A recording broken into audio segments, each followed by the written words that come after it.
I'm still out of breath. Yeah, I was dying from the cardio. It was like a peer pressure type of thing because I said I wasn't going to do it unless you did it. Yeah. And then I was kind of like backing into it, hoping you'd be like, I'm going to skip. Yeah. And Fortunately, didn't call the bluff. I had to start the new year on a good note. All right, had some cardio. Couldn't be slacking.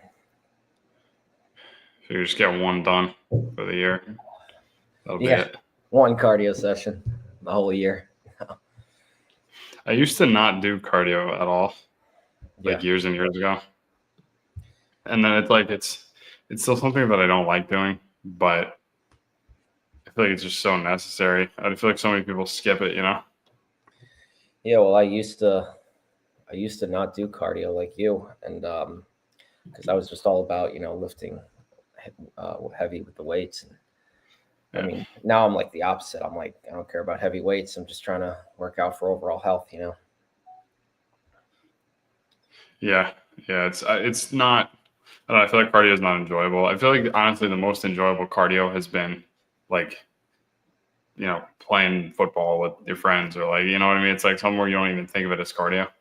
So I feel like jiu-jitsu is like that. You're just immersed in the activity, so it's like you're getting really good cardio, but you don't even realize it. You don't even think about it. Yeah, that's what it is. And actually, it's kind of a good segue into like things within the business and whatnot too. But people always talk about like you got to discipline and you got to push to do something even when you don't want to do it. And like, well, I think that's true a little bit. One of the things that I also feel like is true is that if you can make something enjoyable for yourself, I feel like you might as well do it. You know what I mean? Yep, absolutely. Let's jump into a couple questions here. And welcome, guys. Happy New Year. Glad to be back. Fresh start, fresh year. Is your audio still on, Brandon? Yeah, I'm still on here.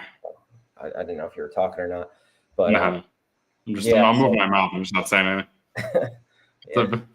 Ventriloquist. So fresh start to the year. Super excited, pumped. A lot going on this year. New goals. Finished out the year strong. Hope everybody else did as well. First question here on Instagram is brand direct guide ? And we got something big coming out. We have a really solid wholesale guide coming out for brand direct. It's going to teach you guys all about Amazon wholesale, how to get started. It's like 50, 60 pages. And it's going to be 100% free. So that's the best part about it, is that we're going to be putting this out and it's going to be 100% free. And it'll teach you exactly how to start and scale your business in Wholesale 2025. We're also coming out with a free course on YouTube, which will be coming out in the next couple of weeks. 100% free, how to start and scale your wholesale business 2025. So super excited for those. Yeah, it's been a while. We've been working on it, so excited to finally get it out there. I think this is kind of the first time we've actually talked about it, because I feel like we've just been in the process of creating and whatnot over the last, it's probably been a month, probably more than that. It's probably been about a month and a half. Yeah. At least a month and a half, 2 months. Yeah. Long time coming, though.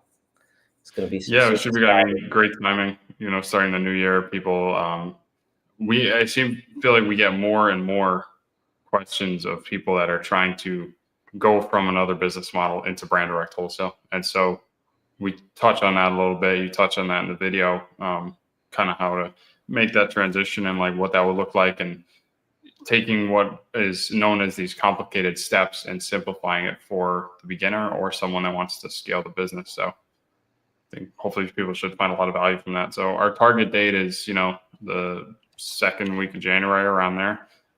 We'll see, hopefully we should be able to stick to that. Yeah.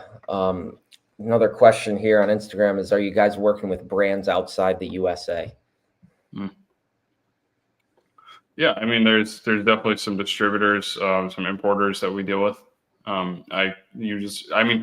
we don't have the exact numbers, but I like to say that we're probably about 92 to 95%, just completely, I don't know, 90 95% completely brand direct. And then we deal with some small distributors, but even the distributors we deal with are, the guys that we can get on the phone with, a decision maker or someone like that. And sometimes we'll even use a distributor to then contact a brand. So yeah, I mean, we definitely do deal with some importers and outside the U.S. distributors, but the bulk of the business is domestic for sure. Yeah. What's up, Keegan? everyone that's joining in on YouTube? Yeah, Keegan's shouting Keegan out. Yeah, he's all the way out in Australia, which is awesome. It's like a 13-hour, maybe it might even be a 16-hour time difference from here, I think. So is it? I don't even know. What time is it in Australia? Yeah, they have different time zones. I feel like I'm glad to have you on, Keegan.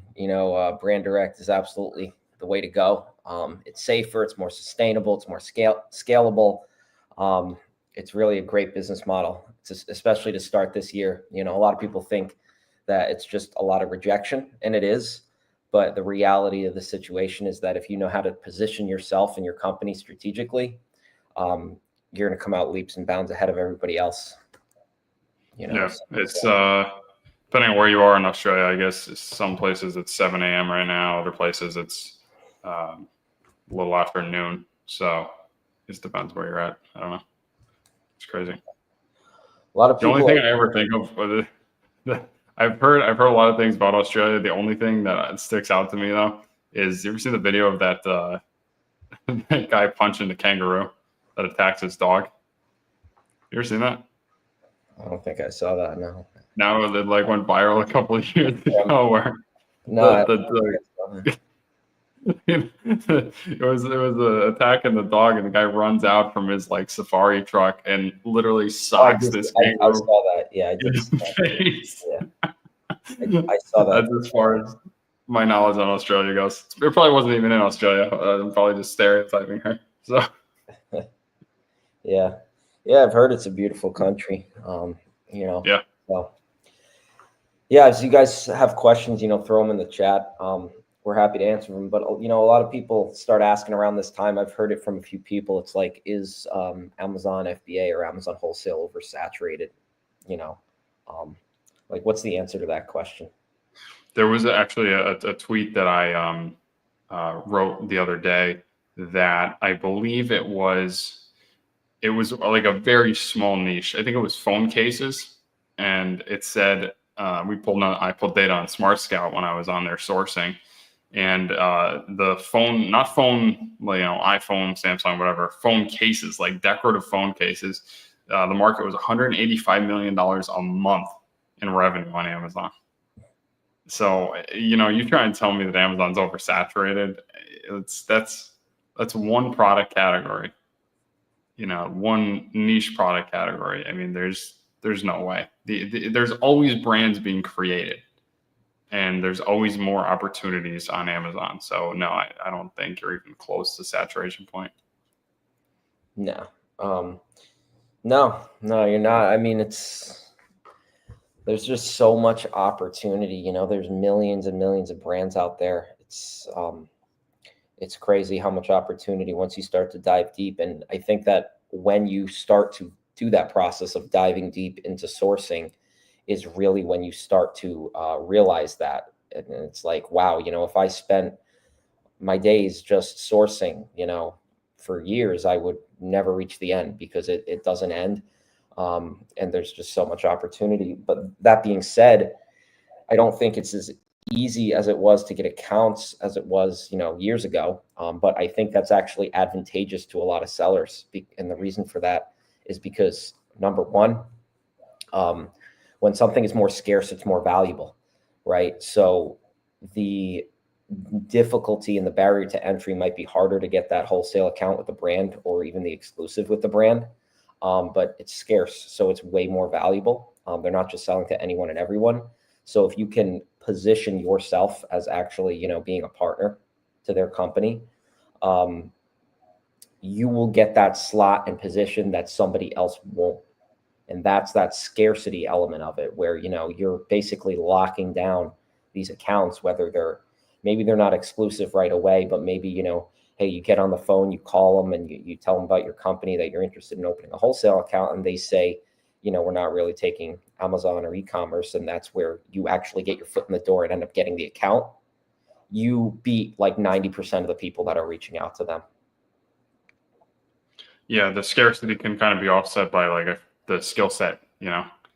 It's there's I think there's a lot of people that try Amazon and brand direct wholesale in general, and they fail at it because they're not willing to. I mean, what do you think? What's the biggest reason that you see that new sellers or people that are getting into wholesale fail? I think that it's the delayed gratification element of it. I think that the reality of wholesale, especially brand direct wholesale, is it's a lot of repetitive work, for an extended period of time, and you might not get the results right away. You probably won't get the results right away. It's going to take, like, you can get an account, within a few months, but to really see your business scale, it's going to take 6 months to a year at least to, really start. And then to see the compounding, is when you do it year after year. But, that right around that 6 to 9 month to 12-month mark is when you really start to see the ball rolling. And I just don't think a lot of sellers make it that far. Yeah, that's kind of exactly what I was going to say. But like once you do start to get those wins, like you always use the term proving the concept. And like that's a lot of what it is at first. And to be fair, no one has to take our advice or take someone's advice who's doing this. The best thing is to learn it yourself and to prove that it works. And that was at the beginning, that's what you had said, where it was like, all right, we're going to do this for X amount of time. And if it doesn't work, we're going to do something else. And that was proving the concept, because at the time there was really no one, or there were, but, minimal people in the space, at least, that the content, we consumed that kind of led us in a direction other than us just proving the concept to ourselves, which I think is the most important thing. And it gets easier as you go. Yeah, and the growth in the business is not just compounding, but the growth in your skill set is quite compounding too. Oh. You just get better and better, and you gain more confidence as you close like higher caliber accounts, and you just have an ability to see things that a lot of sellers can't see, right? And it's almost like this intuitive, like emotional intelligence type thing, but it's not going to happen right away. It's just first things first. Like if you're a brand new seller, you haven't sold a thing on Amazon, you're doing Amazon wholesale, you're getting into Amazon wholesale. It's literally just about sourcing and outreach. You got to be finding the companies, and then you got to be contacting the companies. And, we have tons of videos about how to source brands specifically for Amazon wholesale. And that's really the way to do it. Nestle here's asking, or he's just mentioned that, Happy New Year, that he wants to be a part of Amazon FBA soon. What, Nestle, like, tell us what's holding you back. If you're looking to get part of Amazon FBA, maybe what's a sticking point for you in getting your business started. Would love to hear There's that. a lot of, we call it that, like, analysis paralysis, because I guess it rhymes and sounds good. But that it's a lot of, like, research, and, like, it's good, but at a certain point, making a jump forward. And even when you get into Amazon and you're actually in, like, as part of the business, we kind of see the same thing a lot from beginners, where has been, from you and I talked about it the other day, from our experience with, coaching someone, or, seeing a new seller or whatever it is, like, what is the point at which there's a lot of, like, we get the same trend as far as the companies that they're reaching out to. Like, we notice the same thing a lot with a lot of beginner sellers. You know what I'm talking about as far as sourcing? Yeah, I think you're talking about, like, a lot of beginners might overanalyze the sourcing process, like overanalyze the brand that they're looking at without, like, having ever contacted them before. So the Right. way the Amazon wholesale processes works is, of course, like once your business is set up, now it's about finding brands and distributors to reach out to then contact them to open an account, right? So you can get your hands on replenishable inventory. And the part that we see with a lot of beginners with the sourcing element of it is they spend a lot of time on that sourcing process. Not that you shouldn't be, you should be spending time in the sourcing process, but like they will overanalyze like the data associated with the brand, you know, how many like is like the Keepa chart. They'll start analyzing Keepa and really, you know, spending a lot of time on one listing. And I think that might hold them back in the time spent on the outreach. One thing, like the biggest thing you got to remember is that when you're in the sourcing process, you haven't even contacted them yet, you know, so don't overanalyze too much.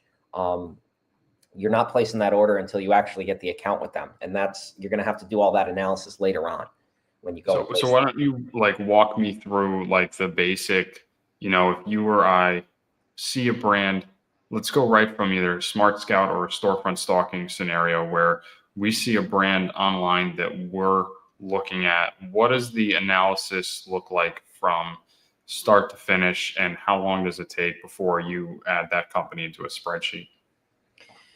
Yeah, so let's say, you know, like you said, we found a brand on Smart Scout or we're storefront stalking, whatever, and we've landed on that product listing. Within probably 5 to 10 seconds, we will either say yes or no to that brand being added to our leads list, right? It's a probably less at this point, but you know, it's probably about a 5 to 10 second decision. And why is that, right? So the reason for that is because you look at a listing on Amazon, and obviously the more you understand it, the quicker you'll be at it. So maybe a beginner might take, 30 to 60 seconds, but it really shouldn't be any more than a minute, because at the end of the day, all you're looking for is like an initial glance, right? What does the listing look like? Does it look crappy in the sense, does it have any images? Like, is it, does it have the correct brand name? What is the price it's selling at? Quick glance at Keepa. Does it sell? Price stability, done, right? Like, all that gets done in basically 5 to 10 seconds. And then if it's a positive target brand, it goes in the leads list for us to then outreach to them. And if it's something we're not interested in and it's not checking the boxes that we're looking for, then we send it out. Yeah, and you got to figure, that's only the first initial one over that you're doing, which is exactly what it is. Like, you are glancing at this listing, saying if it checks certain boxes, and then you are also revisiting that listing. And at what point would you wind up doing that? Because it's not the only time we're looking at the product. I mean, Yeah. when is the next time then that you're looking at the listing? Yeah. So you're looking at that listing when you actually call the brand and reach out to them. So if I'm in my leads list, like let's say I contact, and in all practicality, like this is how you should do it, is like you should source at nights and on the weekends, and you should contact during business hours when the brands are and distributors are in the office, right? So I have my leads list. I'm ready to go Monday morning to start contacting. And I make the first phone call. I don't want to just be blind going into that phone call. I want to have the Amazon listing on my screen so that I have a point of reference to talk about what the brand name is, to talk about potential value propositions that I can offer them, or pain points that might align with what they have. So I want to have the full picture as I'm on the phone with them, right? So there you're, again, looking at the listing, analyzing the listing as you're talking to them, right? But that's the second phase, because like, let's say you land that account.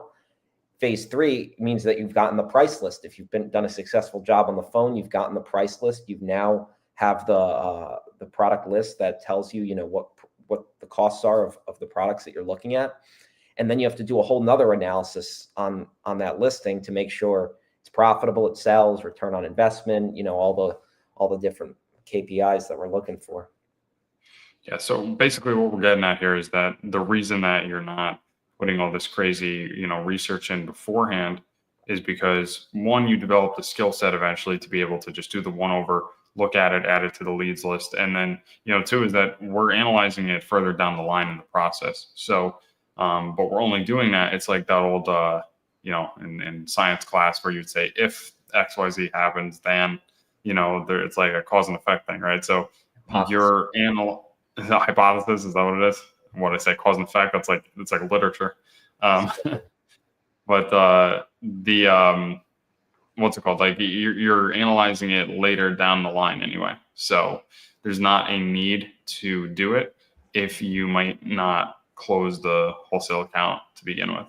So if we close the wholesale account, we look towards analyzing price list, doing things like that. So yeah, you're gonna look at the product a lot. You're gonna get sick of looking at it actually. Yeah. Claudio's asking, so is it okay to pitch the brand that it is not a long-term commitment for them, no risk for them? If it does not work, we can just stop after a certain time.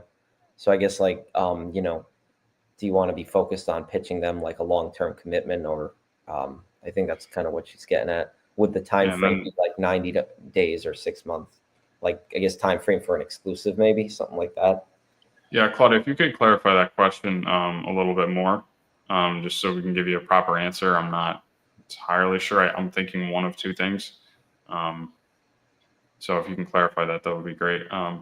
Then Steele in here says, happy to be live with you guys. All the best for 2025. It's gonna be a banger year. Yeah, we're excited. We were at the dinner last night. And we were just discussing just a lot of positivity, actually, just for which is I'm not like the super motivational type. I feel like discipline's a lot more important, but at the same time, like it is good to kind of just sit back and look big picture and be like, all right, there is a little bit of, I think, excitement to a new year, despite the fact that nothing's changed really. But Yeah, no, I think it's definitely, it gives you that restart. It's a nice reset for everything. It's definitely. it's yeah, it's going to be a great year. Yeah. And then Claudia clarified, said, yeah, yes, for exclusivity with a brand. So, yeah, I mean, I think it all depends on your, tolerance and your needs as a business owner. Obviously, you want a long-term relationship with a brand. If you stop reaching out to them at a certain time, I think the outreach process, the juice has to be worth the squeeze. I mean, there's been brands that we contact, borderline like harassment. Not really, but like they tell us to stop. I mean, it's happened because it is worth it, to continue to pursue. Versus if it's a brand that doesn't have that payoff, Right. then you might not want to invest that much time. But I think we're always looking for long-term commitment. Right. We entered wholesale because we wanted a sustainable business, and that comes with long-term relationships. And then Steele in here said, diving into brand outreach, do you guys always start with emails and applying for a wholesale account through brand website first before the calls? How do we deal with that normally? So at this point, we've done both, right? So we have for a while, we will, make calls right out the gate, cold calls in the beginning, just right out the gate, just to crank out as many cold calls as possible. Because at the end of the day, you have a way better chance of closing that account on the phone. But as you grow, you can, it might be more time effective to actually send out an email and to gauge the response a little bit first and then make the call. But I would say if you're a beginner, you want to get those reps in. You want to understand and learn your way around having a conversation with the brand. So the best thing you can do is just make the calls right away. So if there's a phone number available for them, preferably a direct number. If not, hit the 800 number and just crank out as many calls as you can, because it's going to get you. It's just like, riding a bike. You're gonna get that repetition down, and you're gonna get a lot better at it than somebody who's just sending emails. I would love to do like a challenge thing where it's like an accountability challenge for cold calls per week. That'd be cool. We'll get it the most. I don't know. Maybe sometime down the line. I don't know. I thought of that while you were saying that. But and then follow up on what Claudia's question was said yes for exclusivity with a brand and making the choice easy. Hopefully it'll be long term.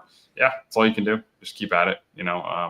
Sometimes you just have to stay persistent. Really, brands are, we always say, like, people are behind brands and people have emotions, and sometimes people are not emotionally ready to move forward in a situation, and just keep at them. And the most important thing is to be top of mind so that when they are emotionally ready, you're the one that's there. Eric in here said, how do you go about kicking unauthorized sellers off the listings once you get a brand's registry? So I would first confirm that that's what the brand wants to do. Yeah, that's true. So the first thing is, if you guys are getting into an exclusive agreement, great, congratulations. That's awesome. That is the path of sustainability on Amazon for both you and the brand. And if that's the case, I would recommend just allowing those other sellers to sell out. So we handle this basically in sort of like a few lines of defense, from least resistance to more steps involved, right? So the first thing is we are identifying the amount of inventory that the existing resellers have, and we're determining if those resellers are direct purchasers from the brand, or perhaps if they're a distributor or they purchase through a distributor, right? If you are able to work with the brand and identify those resellers on Amazon, then they can directly cut off supply from those resellers per your exclusive agreement, and the problem is solved. Now, if we deal with the situation where you and the brand are unable to determine the resellers on Amazon, how they're getting in the inventory, who is getting it, you can move to step 2. And there's a couple things you can do. You can do what you said, which is like you can actually issue IP complaints against these guys. Generally, we won't go that route. It's technically, it's not like what the program is supposed to be used for, but brands do it all the time. The third thing we will do is, more often than not, which is Amazon's 2D transparency program, which I think you could probably answer like what that is in one sentence. It's way better than I can. We use it with a lot of brands. I mean, you've dealt with the reps at Transparency for a long time now, So.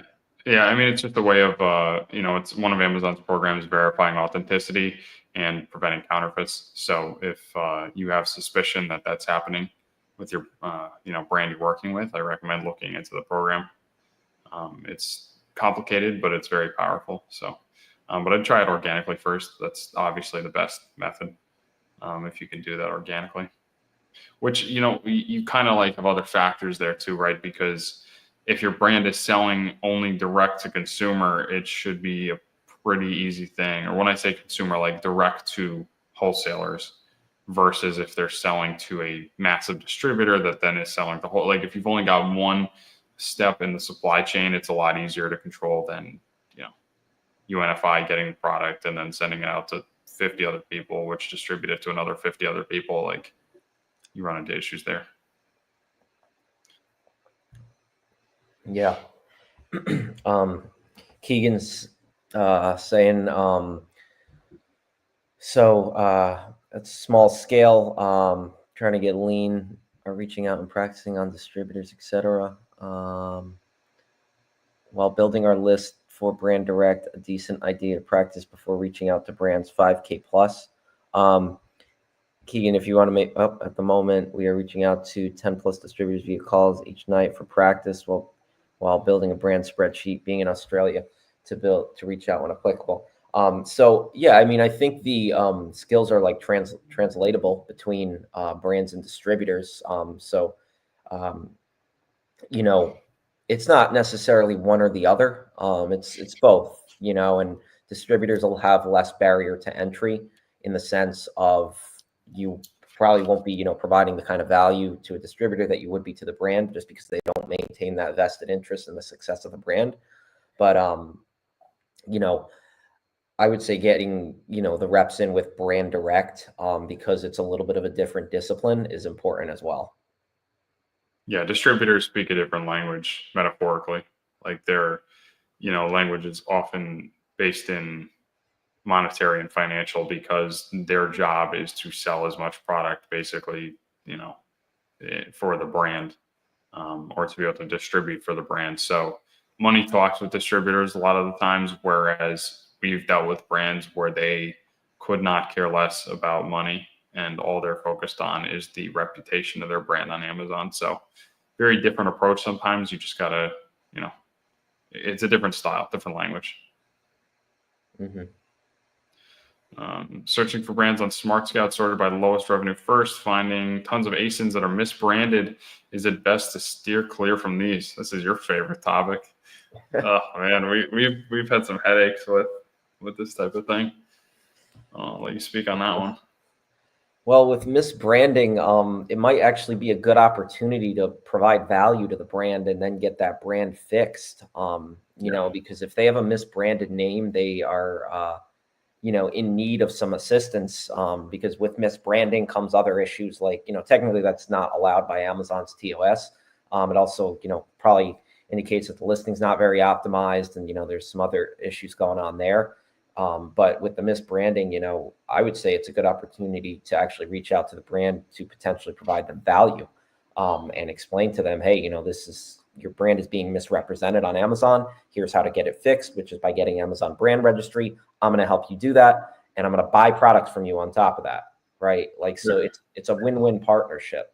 There's a brand that I've been not pitching, but educating on the misbranding of their brand name for 6 to 8 months now. And I am no further along than when they just do not care. It's unbelievable. I've reiterated it in so many different ways.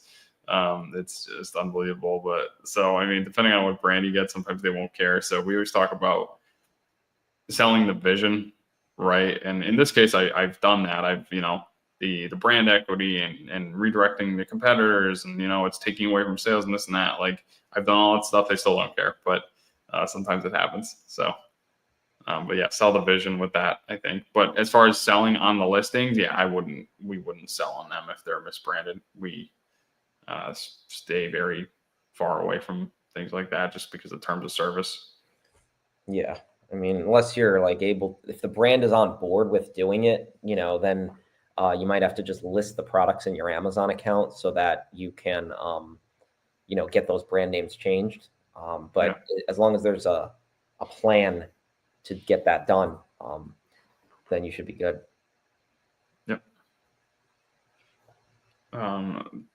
Relating to the distributors question, following up on that, we've only used distributors as stated. ROI is 5% minimum. Rarely get over 30. Is it fair for me to assume the ROI for brand direct wholesale is much more? Let's talk a little bit about margin as far as what an average margin looks like. Obviously, it varies business to business. It varies depending on your size. And there's a lot of different things, but as far as an average margin for a brand direct wholesale or a wholesale business in general, with distributors, what could you be expecting or hoping for? Yeah, well, so for ROI, we're looking at ROI as well. Yeah, we'll start with ROI, then we'll move to margin. So ROI, we're looking for, I would say at minimum 15%. Might that go down a little bit as the sales volume, goes up substantially, or the amount that you're making on each unit sale goes up? Yeah, I mean, there's products that we take in the 10 to 15% range simply because we're making a much higher dollar figure every sale. Mm-hmm. So it makes up for that lower return on investment. But we really won't go below 10%. If it's making below 10% ROI, it's really not worth the capital investment, in my opinion. 100%, because you have other products that, I mean, this makes me think of you have the relationship between the amount of products that you have access to and the capital you have. And I think personally, if you're investing in products that have 5% ROI, then I think that you're better off investing more time into sourcing and following that up as the weakest link to then find products with a higher ROI so that your capital is more, useful in that situation. Mm-hmm. Right. And then you touched on margin earlier, so in Amazon wholesale, we'll probably figure about a 15% gross margin. If you're hitting at least that, you're doing, pretty industry standard.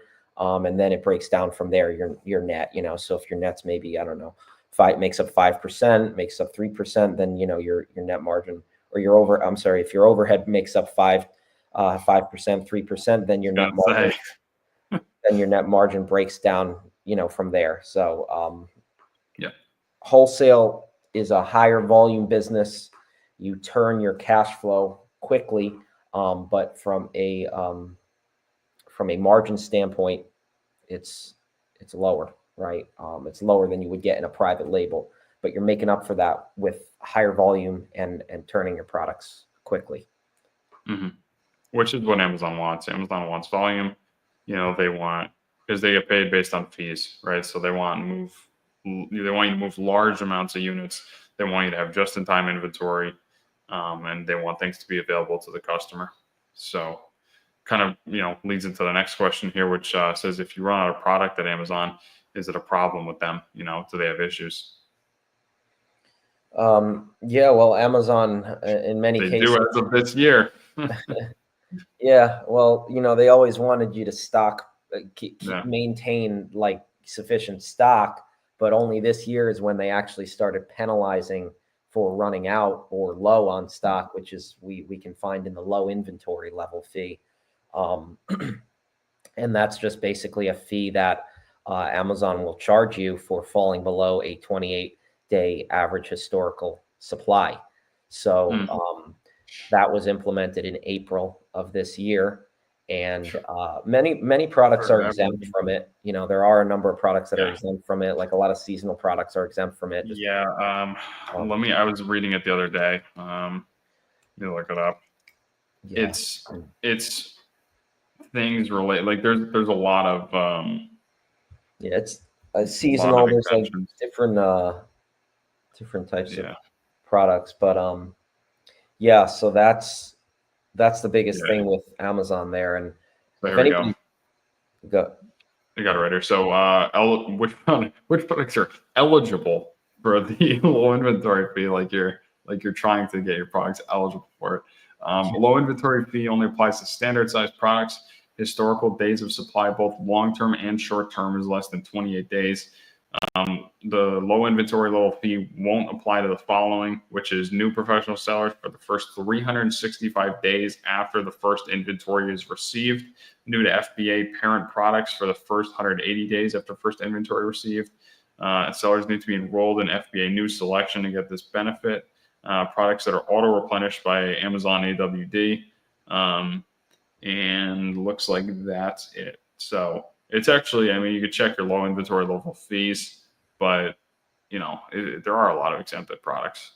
So, but it'll kill you. Like it really will. Like if you look at some of those fee breakdowns, and let's say it's a supplier issue, there goes your there goes your profit. You know what I mean? So you definitely got to be on top of that, which is why we always recommend that 30 to 45 day supply, because it's a balance between cash flow and Amazon fees.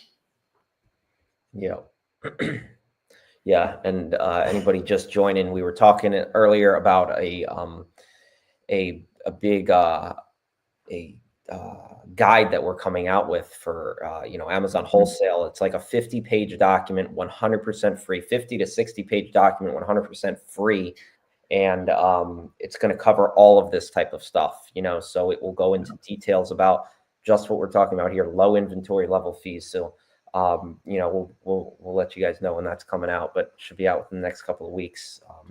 But goes into a lot of detail about these. Another thing I was just going to mention, like in general, just because we've been getting it more frequently, and it's been really cool to see, is if you guys are tuning into these lives and you're putting in the work and you're sourcing, you're contacting companies, and you're getting accounts and getting wins from it, like send them to us. Like send the success. Just reach out and be like, hey, this is what I did or whatever. Like we love to hear those success stories of people that are reaching out to brands and closing them, and working slowly towards, changing your life, for lack of a better word, because this business model really can do that, and Amazon can do that in general. And so it's awesome to see those wins. So if you have anything, feel free to send them to us. I love to look at those. I know Brad does too. So yeah. Absolutely. Um, Jackson is asking, what is the average capital you need to start wholesale? Yeah, I always like to say make beginner mistakes with beginner money. So if you have 50 or $100,000, I wouldn't put it into wholesale at the beginning. I would start very organically, and we like to recommend around 5K. So because wholesale is more capital intensive, volume intensive, 3, 5,000, maybe 8, maybe if you're really pushing it, but I would not go more than that. Just because you're going to make a lot of mistakes at the beginning. I know we did. And it's just about learning organically. So capital at the beginning is not going to be your biggest problem. Your biggest problem is going to be the skill set and sourcing the companies. So as long as you have about $5,000, I would say jump right in. And then when your skill set gets good, you will uncover the capital problem. Yeah, then you'll be broke. Yeah. When you have too many opportunities to buy products, but you don't have enough funding for those products. And that's where you want to be in all reality, because that's where you're growing your business. But, you get there by putting in the work and putting in the calls. Yeah. How do you guys go about approaching brands who only have a portion of their catalog on Amazon in terms of suggesting it might be advantageous to have their entire lineup listed on the platform? Yeah, it's a good question. It's a common question. And first off, we have the 80-20 principle. Most brands do 80% of their sales with 20% of their SKUs. And that's like regardless of industry. So that you have to keep that in mind when you're analyzing their other products to potentially launch them on Amazon. Every brand has their winners and they all want all their products to sell. But the reality is all their products might not have, equal demand. So the first thing you want to do is really make sure before you go to launch and put in all the effort, a new product on Amazon is the first thing you want to do is make sure that that product has demand on the website or their other channels. Is it selling through distribution? Is it selling through their website? That's the first thing you want to make sure, because that demand that they see in other channels is going to translate to Amazon, because chances are if it's selling in other channels and it's optimized and it's searchable in Amazon, it's likely going to, sell on Amazon, and if you can get them to work with you on providing you with content and imagery and, work out some sort of a co-op advertising budget, you might be able to launch a successful listing, just bearing in mind that we will only do that if we are actually selling the brand's products that have demand already, right? The listings that are already selling on Amazon, those are the ones we're after. And then, in an exclusivity agreement or maybe a semi-exclusive, in order to further that relationships, we'll potentially launch a product that has demand elsewhere and put it on Amazon. Yeah, well said. One of the biggest things on that has been working with a brand that wants to work with you. And you hit every nail on the head with that, where you're talking about advertising and you're talking about, listings and picture. If the brand is willing to work with you on something like that, provided all the other things that you said, demand on other channels and this and that, it makes it so much easier. You don't want to be working for free in a sense where there's just no help on their end. It's their brand, so getting a good brand partner is big. Absolutely. Yeah, and Steele's following up on that. Can't wait to not having enough money to purchase products is my biggest problem. Yeah, you just wait. You'll get there, you'll get there. Yeah, it's an interesting problem to have, but how often do you have to argue how often do you have to argue optimization? Like make the case of optimization. I thought he was asking how much do you and I argue about optimization, which that's what's funny. Actually, the other day, somebody asked me. I didn't even tell you this. Somebody asked me if you and I ever argue about stuff, and I was like, the only thing that we've argued about in the last year has been whether the brick on the wall I think it's real brick, and you think it's like a veneer, and we just cannot cannot like see eye to eye on that, and that is literally it. Yeah. So that's where we're at. Anyway, do you how much do you make the case for optimization? Like, what does that look like for a brand? Um, it's pretty frequent. It's a common value proposition to offer a brand. Sometimes I think it's overused if you use it very plainly. Like if you just say better images, bullets, right? But if you, Better again, better pizza, Papa John's. So you gotta like I don't even know what that is, but That's like what they say in their commercials. They're like, he said, whatever. Some they know what I'm talking about. I don't watch cable television, so that would Oh, explain me it. neither. Um, Whatever. so anyway, the kind of lost my train of thought there. Right. Yeah, These so are better images. with the listing optimization, if we're a lot of people will pitch brands on listing optimization very plainly and simply, right? So here's better, like you guys got to have better images, or but again, we go back to sell the vision, right? Like if you when you're approaching a brand and providing them with value, um, you don't want to so much so make the focus about the value proposition itself. You want to have the value proposition support the thing and the vision that is important to the brand. So you contact the brand and you start, maybe you open after you explain, you say, hey, you're an e-commerce company, we're interested in opening a wholesale account, whatever, right? Maybe you open the conversation to get them talking with a calibrated question of some kind to understand their position. And then when they explain their position, right, you sort of extract information that's important to them, right? Like maybe the brand says, we've been in business for 25 years and, this, that, and the other. We don't want our, people killing our brand on Amazon. Well, you now gained a lot of information in that one sentence. And that information is the fact that long-standing brand equity is very important to them. So you can use listing optimization as if your listing is not supporting the long-standing brand equity that your company has built. Your images are not showcased properly, your brand is not showcased properly. And So I know that's really the this is biggest live right now, but I just want to interject that if you're watching this back or on YouTube or something, rewind that last part, listen to that again, and we go from, Brad talked about taking it from, hey, your listing sucks, to, hey, this is why your listing sucking affects exactly what your pain point is, and I'm going to walk you through how I can help you solve it. That rewind that, listen to that again, because I think he did a beautiful job of taking it from something that is very non-tangible and abstract to the brand owner to something that's very tangible and actually important to them. And I think that's huge. And that is going to be the difference between what closes a wholesale account and what doesn't. Yeah, and really pay it when you're speaking with the brand, really pay attention to their tonality and what they're saying, because like in that one sentence, we've been in business for 25 years, done. Like I just gained a wealth of information in that one sentence.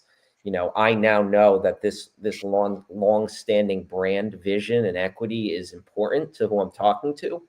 So now we need to approach this very eloquently and make sure that our solutions are completely in line with what is important to them. And that's how we close the accounts. Yeah, absolutely. What's the minimum monthly sales a product should have in order to add it to my inventory, or add it to my list, add it to my contact list, actually? If I had to put a number on it, I mean, I'd like to see at least 100 sales a month on a listing, to even be an eligible product, unless it's selling for a really high average selling price and you could sell, 30 to 50 units a month and, be happy because you're making $100 a unit or $50 a unit, whatever. That's, a different story, of course, but generally I'd like to see at least 100 units moving, preferably, way more than that. But if I had to put a minimum number on it. Yeah. Yeah, no, I agree. Plan on any plans on a prep center in the future? That's another question in there. For us, no, we have a warehouse, so we don't. We have a warehouse that we ship, a good portion of our inventory to, and then the rest of our suppliers, which is probably about 40% or so, ship directly to Amazon. Yeah, exactly. See what else in there? You just mentioned this. You prefer type. Yeah. So relating back to the question about launching products on Amazon, do you prefer for the product to be on Amazon already? The answer is yes. Obviously, we do if that's a possibility. If it's not on Amazon, then again, Amazon is a very different animal in terms of, and this is why private label you can be so successful, and why it's also can be difficult sometimes, because launching a product from scratch on Amazon is a very different game than a product that already has SEO. So we prefer that it's on Amazon. We prefer that it has traction. And chances are, if it does, then it's also probably one of their top sellers in their website or wherever else they sell their product, just from experience. Right. And Keegan's asking, do you utilize paid PPC often in your listings, or only when a brand works with you? Generally, it's a value add for a brand, first of all. So sometimes brands will really want PPC, and sometimes it's used, in the exclusivity model as well. Generally, we are not running ads just on random listings. It's used as like I said, a value add or a reason that, the brand did sign into that exclusive agreement or whatnot. Yeah. So if that answers your question, PPC is effective for sure. It's just, I think it's significantly more worth it when you're in an agreement with a brand. Yeah, definitely. Oh, I didn't even know you could do that. We could show the questions on the screen. Wait, you did that? Yeah, we got to start doing that. That is unbelievable. Let's see. What episode is this? 28. We've been doing live 28? for half a year, and I just live for 6 months, and we just figured out that you can. Wow. Right. Well, that'll be cool. We'll start doing that. Yeah. Look at that. We're making moves in the new year. 2025 is the year. 2025. We're showing the question on the screen. That's our big update for everybody. How did you do it? You clicked on it? Yeah. Can I do that too? Or do I not have the power? I don't have the power. No. You're like Spider-Man. Use it responsibly. That's right. Oh man. All right. And what do we got here? Happy New Year. Yeah, Happy New Year to you too. All you guys joining in. There you go. That's cool. You can do that. Yeah. Wow. And now you're not gonna stop. You're gonna be an animal. That's all you, questions are, no one's gonna even ask the questions. You're gonna be putting them up. It's gonna be like questions from the beginning. All right. How do you deal with the shipping prices to your location? Sometimes everything is profitable, but when I have to pay the shipping, eats all my profits. Yeah, very common. Yeah, I mean it's got to be built in, and also you also got to consider your shipping to Amazon. So there's a lot of factors. I think that if you're working with a brand for a while, I think that you can potentially negotiate some prices or volume. I think there's a couple different methods. We always talk about like making SKUs profitable. That's a common thing that we get, because people do all this outreach and they're like, oh, nothing is profitable. Like, how are you doing this? So maybe we could talk on that a little bit about how to make a SKU profitable. Yeah. I mean, I would say there's probably two key ways to make a SKU profitable. One is to bring your costs down, and the other is to bring your selling price up. So to get your costs down, you have to negotiate price concessions with either the brand or the distributor. And generally that's going to come with purchasing a higher volume order. So going to the brand or distributor and saying, hey, here's where we are, being honest with them and saying, hey, here's the amount of money that I'm making right now, today. We don't, we'll place an opening order here at this amount maybe, but we're not, here is the amount of volume that we can do and want to do. Can we get to this level? Something like that.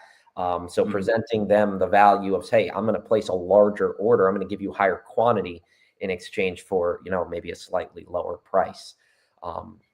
We'll give you more margin. The other way to do it is to actually raise the selling price on Amazon.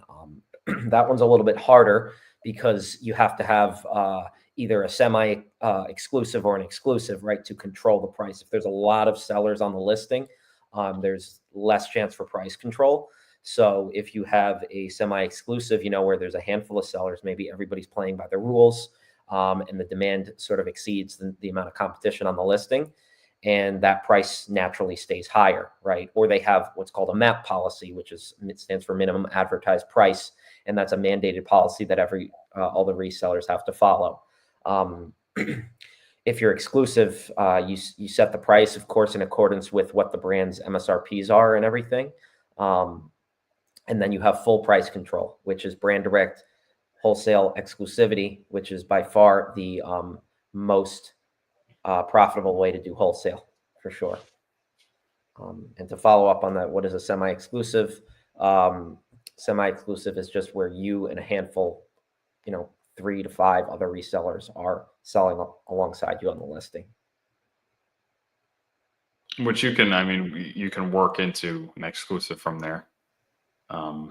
Or, sometimes accounts are very profitable, semi-exclusive. And for us, we kind of find that that's contingent on the volume of the product.